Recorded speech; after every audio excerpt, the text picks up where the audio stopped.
मित्रों, आप सबको तो मालूम ही है कि अभी कलयुग चल रहा है और इस युग में लोगों को बुरी दृष्टि से देखा जाता है। पर ऐसा ही नहीं कि इस युग में सिर्फ बुरे लोग ही हैं और आपको कहीं ना कहीं ऐसे लोग भी तो मिले होंगे। और आपको भी मालूम है कि इस युग में अच्छे लोगों के साथ हमेशा धोखा ही होता है। लेकिन क्या आपने कभी यह सोचा कि ऐसा क्यों होता है? अगर नहीं तो ऐसा क्यों होता है, आज के वीडियो में हम ये जानेंगे। तो जैसा कि आप सभी जानते हैं, गीता उपदेश के जरिए भगवान श्री कृष्ण ने मनुष्य के मन में उठने वाले हर प्रश्न का हल विस्तार से बताया।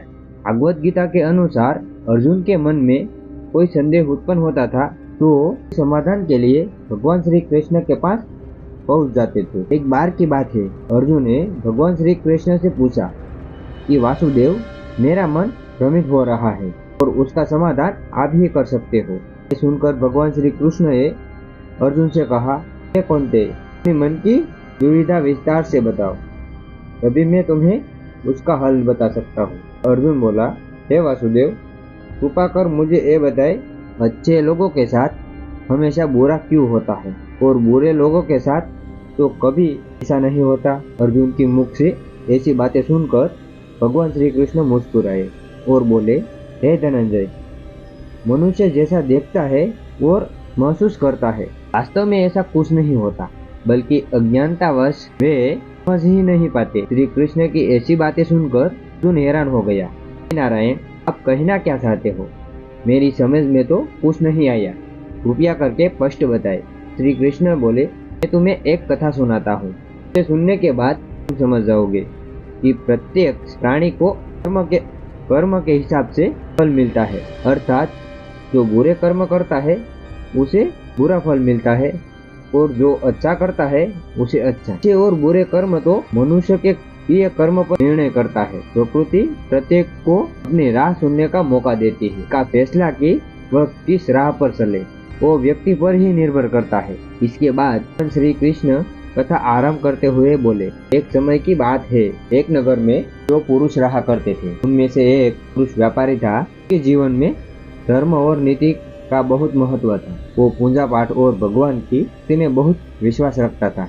चाहे कुछ भी हो जाए, वो मंदिर जाना नहीं भूलता था। दान धर्म कर्म कार्यों में कभी पीछे नहीं हटता था। कुछ भी हो जाए, वो भगवान की पूजा अर्चना में लगा रहता था। वहीं दूसरी ओर उसी नगर का दूसरा पुरुष पहले से बिल्कुल विपरीत था। वो भी प्रतिदिन मंदिर तो जाया करता था, लेकिन पूजा करने के लिए नहीं, मंदिर के बाहर फल और धन चुराने के लिए। उसे धर्म न्याय नीति से कुछ लेना देना नहीं। वो मंदिर में जाकर चढ़ावा भी चुरा लिया करता था। वैसे ही समय बीतता गया और एक दिन नगर में जोरों की बारिश हुई, जिसकी वजह से मंदिर में पंडित के अलावा कोई भी नहीं था।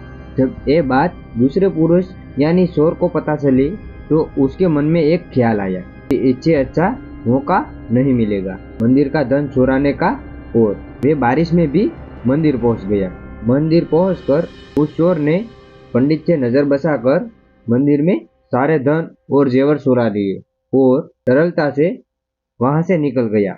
उसी समय धर्म कर्म में विश्वास रखने वाला वो व्यापारी भी वहां मंदिर पहुंचा और उसे भगवान का दर्शन किया। दुर्भाग्य से मंदिर का पुजारी उस भले व्यापारी को चोर समझने लगा और जोरों से चिल्लाने लगा। चोर सुनकर आसपास के सभी लोग वहां पर पहुंच गए। सभी लोग उस व्यापारी को ही चोर समझने लगे और वो उसे अपमानित करने लगे।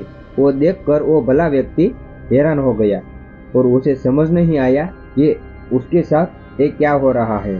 फिर वो लोगों से बचते हुए मंदिर से निकल आया, लेकिन दुर्भाग्य से उस व्यक्ति का साथ वहीं नहीं छोड़ा। मंदिर से बाहर निकलते ही वो एक घोड़ा गाड़ी से टकरा गया और घायल हो गया। फिर वो व्यक्ति लंगड़ाते घर जाने लगा। तभी रास्ते में उसकी मुलाकात उस दुष्ट चोर से हुई जिसने असल में मंदिर का धन चुराया था। वे झूमता नाचता जोरों से बोलता जा रहा था कि आज तो मेरी किस्मत चमक गई, एक साथ उतना सारा धन मिल गया। सब व्यापारी ने उस चोर की बात सुनी तो उसे बहुत हैरानी हुई और वो क्रोधित होकर घर जाकर भगवान की सारी प्रतिमाएं निकालकर फेंक दी और भगवान से नाराज होते हुए अपना जीवन व्यापन करने लगा। कुछ समय के पश्चात दोनों व्यक्ति की मृत्यु हो गई और दोनों ही यमराज के सभा में पहुंचे। उस भले व्यक्ति ने उसके बगल में उस चोर को खड़ा देखा। क्रोधित स्वर में यमराज से पूछा, मैं तो हमेशा अच्छे कर्म करता था,